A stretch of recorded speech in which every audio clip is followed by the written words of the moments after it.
Ito mga taga Quezon ha, mga taga Quezon. Yung mga namumuno sa Quezon, sino ba dapat sisihin sa mga nangyari sa kalsada? Simula sa pagbilaw, paakyat ng zigzag road hanggang sa Kalawag.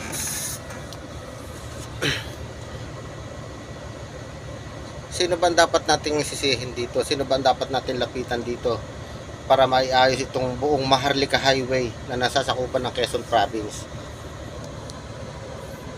Nakakainis lang eh. Napakatagal ng panahon, ilang taon na.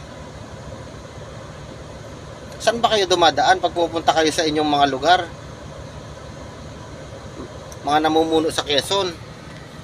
Ha? Naka-helicopter ba kayo? Di ba kayo gumagamit ng kalsada? Hindi nyo nakikita yung lubak na halos isang piya na ang lalim? Bulag-bulagan lang kayo. Mga taga DPWH dyan. Mga district engineer ng DPWH.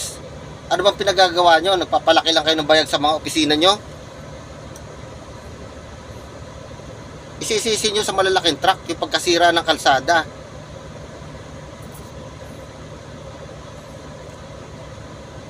Tibayan nyo ang gawa nyo. Eh, anak ng putya, ni-repair ang kalsada, kaganda-ganda pa, binasag-basag nung masementohan. 3 buwan, sira na naman. Ano bang nangyayari? Mga taga Quezon, mga taga DPWH sa Quezon, kung sino man yung mga namumuno dyan na nakakaalam dyan sa budget na tungkol dyan sa kalsada, Maharlika Highway, nagdudugtong sa Luzon hanggang Visayas, Mindanao. Ba't hindi magawa ng paraan? Nakakahiya tayo. Nakakahiya ang mga taga Quezon.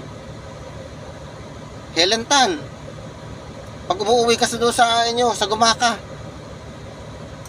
hindi mo ba nakikita yung kalsada? Naka-helicopter ka ba? Tapos kakandidato pa anak mo, party list. Hindi wala kang nagawa. Matatapos na lamang ang termino mo, wala kang nagawa, puro TikTok.